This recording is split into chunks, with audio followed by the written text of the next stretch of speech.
Hi. സാധാരണക്കാരന്റെ ചുമതലയിലേക്ക് ഒരു ഭാരം കൂടെ സർക്കാരിന്റെ വക. എവിടെയാണെന്നറിയാവോ? നമ്മുടെ കെട്ടിട നിർമ്മാണ മേഖലയിൽ തന്നെ. Building tax, application fees, permit fees, ഇതിന്റെയൊക്കെയുള്ള കുത്തനെയുള്ള ഉയർച്ച ഈ ഒരു വർഷക്കാലം നമ്മൾ ഡിസ്കസ് ചെയ്തതാണ്. ഇതോടൊപ്പം തന്നെ ഇല്ലെങ്കിൽ ഇത് കൂടാതെ നമുക്ക് ബിൽഡിംഗ് സെസ്സും കൂടെ അടയ്ക്കേണ്ടി വരുന്നു.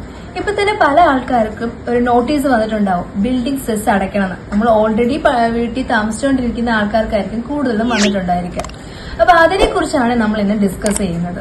So welcome back to my channel safe civil. I am Suvia. ഇപ്പൊ നമുക്ക് ആദ്യമേ എന്താണ് സെസ് എന്ന് ചോദിക്കാം. അപ്പൊ സാധാരണക്കാർക്ക് എല്ലാവർക്കും അറിയാത്തൊരു കാര്യമാണ് ബിൽഡിംഗ് സെസ് എന്നാൽ എന്ത്. കെട്ടിട നിർമ്മാണ തൊഴിലാളികളുടെ ക്ഷേമനിധി ബോർഡ്, അതിലേക്ക് കൊടുക്കുന്ന തുകയാണ് സെസ് എന്ന് പറയുന്നത്.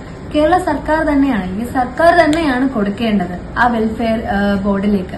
എന്നാൽ അവരുടെ ഖജനാവിൽ പൈസ ഇല്ലെന്ന് പറഞ്ഞുകൊണ്ട് അവർ ഒഴിയുകയാണ്. അതിനാൽ കെട്ടിട നിർമ്മാണ ഉടമസ്ഥരിൽ നിന്ന് അവരുടെ വീടിന് കെട്ടിടത്തിന് ചെലവായതിന്റെ 1% ആണ് ഇതിലേക്ക് അടയ്ക്കേണ്ടി വരുന്നത്. സോ ഇതാണ് സെസ് എന്ന് പറഞ്ഞ് നമ്മുടെ കയ്യിൽ ഈടാക്കുന്നത്. ഇത് ഓൾറെഡി താമസിച്ചോണ്ട് ഇരുന്ന വീടുകൾക്ക് അവർ സെസ്സിന് നോട്ടീസുകൾ അയക്കുന്നുണ്ട്. നമ്മൾ കെട്ടിട നിർമ്മാണം പൂർത്തിയാക്കിയതിനു ശേഷം കെട്ടിടത്തിന്റെ നമ്പറിന് അപേക്ഷിക്കുമ്പോൾ ഇപ്പൊ ബിൽഡിംഗ് ടാക്സിന്റെ കൂടാതെ തന്നെ ഈ സെസ്സും കൂടെ അടയ്ക്കേണ്ടി വരുന്നു. അതുപോലെ തന്നെ പല ആൾക്കാർക്കും ഇപ്പൊ താമസിച്ചുകൊണ്ടിരിക്കുന്ന ആൾക്കാർക്കും ബിൽഡിംഗ് സെസ് അടയ്ക്കണമെന്നുള്ള നോട്ടീസ് വരുന്നുണ്ട്. അതൊരു ഹ്യൂജ് എമൗണ്ട് തന്നെയാണ്. അത് എങ്ങനെയാണ് കണക്കാക്കുന്നതെന്നൊക്കെ നമുക്ക് ലാസ്റ്റിൽ നോക്കാവുന്നതാണ്. 1995 നവംബറിലാണ് ഇത് സെസ് എന്ന് പറയുന്നത് അവർ നിയമമായിട്ട് കൊണ്ടുവന്നത്. 1996 ഒരു ആക്ട് ആയിട്ട് തന്നെ പുറപ്പെടുവിച്ചിട്ടുണ്ട്. അന്ന് മുതൽ ഈ സെസ് ബിൽഡിംഗ് ഉടമസ്ഥരിൽ നിന്ന് ഈടാക്കുന്നുണ്ട്. അത് എങ്ങനെയാണെന്ന് ചോദിച്ചു കഴിഞ്ഞാൽ തൊഴിലാളി കമ്മീഷൻ എന്നൊരു കമ്മീഷൻ രൂപീകരിച്ച് അവർ ഡയറക്റ്റ് ആയിട്ട് തദ്ദേശ സ്വയംഭരണ സ്ഥാപനങ്ങളിൽ നിന്ന് കംപ്ലീറ്റഡ് ആയിട്ടുള്ളവരുടെ ലിസ്റ്റ് എടുത്തിട്ട് അവർക്ക് ഡയറക്റ്റ് ആയിട്ട് എമൗണ്ട് നോട്ടീസായിട്ട് അയക്കുകയാണ് ചെയ്യുന്നത്. അങ്ങനെയാണ് പിരിച്ചുകൊണ്ടിരുന്നത്. എന്നാൽ അത് വളരെ ഫ്ലുവന്റ് ആയിട്ട് ഉണ്ടായിരുന്നില്ല. പകുതി വെച്ച് തന്നെ അത് നിർത്തേണ്ടി വന്നു. പിന്നീട് ഇത് ഇപ്പോഴത് കർശനമാക്കിയിരിക്കുകയാണ്. കർശനമായിട്ട് നമ്മുടെ ബിൽഡിംഗ് ഉടമയിൽ നിന്ന് അവർ ചിലവാക്കിയതിന്റെ 1% തന്നെ ഈടാക്കുന്നുണ്ട്. ബിൽഡിംഗ് സെസ് എന്ന് പറയുമ്പോൾ എല്ലാ കെട്ടിടങ്ങൾക്കും ബാധകമാണ്. അതായത് ഗാർഹിക ആവശ്യത്തിന് മാത്രമല്ല, കൊമേഴ്ഷ്യൽ ബിൽഡിംഗ് ആയാലും എല്ലാ കെട്ടിടങ്ങൾക്കും ഈ ബിൽഡിംഗ് സെസ് ബാധകമാണ്.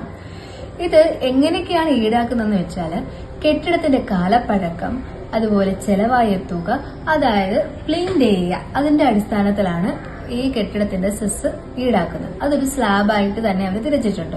ഓരോ സ്ക്വയർ ഫീറ്റിനും ഓരോ ഇയറിനനുസരിച്ചും ഇത് വേരി ചെയ്യുന്നുണ്ട്. 100 സ്ക്വയർ മീറ്റർ വരെയുള്ള കെട്ടിടങ്ങൾക്ക് 7050 രൂപയും 101 മുതൽ 200 സ്ക്വയർ മീറ്റർ ഉള്ള കെട്ടിടങ്ങൾക്ക് 9350 രൂപയും 201 മുതൽ 300 സ്ക്വയർ മീറ്റർ ഉള്ള കെട്ടിടങ്ങൾക്ക് 11000 രൂപയും 301 മുതൽ 400 വരെയുള്ള കെട്ടിടങ്ങൾക്ക് 13050 രൂപയും 400 മുകളിലുള്ള കെട്ടിടങ്ങൾക്ക് 16600 രൂപയുമായിട്ടാണ് ഈടാക്കുന്നത്. ബിൽഡിംഗ് സെസ് ബാധകമല്ലാത്ത കെട്ടിടങ്ങൾ 1995 നവംബറിന് മുൻപ് പണി തീർത്തിട്ടുള്ള കെട്ടിടങ്ങളും ലൈഫ് മിഷൻ വഴി കിട്ടിയ കെട്ടിടങ്ങൾക്കുമാണ് ബിൽഡിംഗ് സെസ് ബാധകമല്ലാത്തത്. ബാക്കി എല്ലാ കെട്ടിടങ്ങൾക്കും കൊമേഴ്ഷ്യൽ ആകട്ടെ എന്തുമാകട്ടെ അവയ്ക്കെല്ലാം തന്നെ ഓരോ സ്ലാബ് അനുസരിച്ച് ബിൽഡിംഗ് സെസ് ഈടാക്കുന്നതാണ്.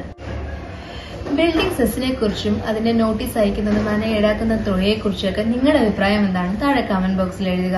പിന്നെ ഇതിനെക്കുറിച്ചുള്ള ഡീറ്റെയിൽഡ് ആയിട്ടൊരു വീഡിയോ, അതിന്റെ സ്ലാബിനനുസരിച്ച് എത്ര രൂപയാണ് ഈടാക്കുന്നത് എന്നുള്ള ഡീറ്റെയിൽസ് ഒക്കെ ഒരു വീഡിയോ വേണമെങ്കിൽ നമുക്ക് നെക്സ്റ്റ് വീഡിയോ ആയിട്ട് ചെയ്യാവുന്നതാണ്. സോ അതും ഉണ്ടെങ്കിൽ കമന്റ് ബോക്സിൽ മെൻഷൻ ചെയ്താൽ മതി. ഓക്കെ, വേറൊരു വീഡിയോ ആയിട്ട് വീണ്ടും വരാം. Okay, by.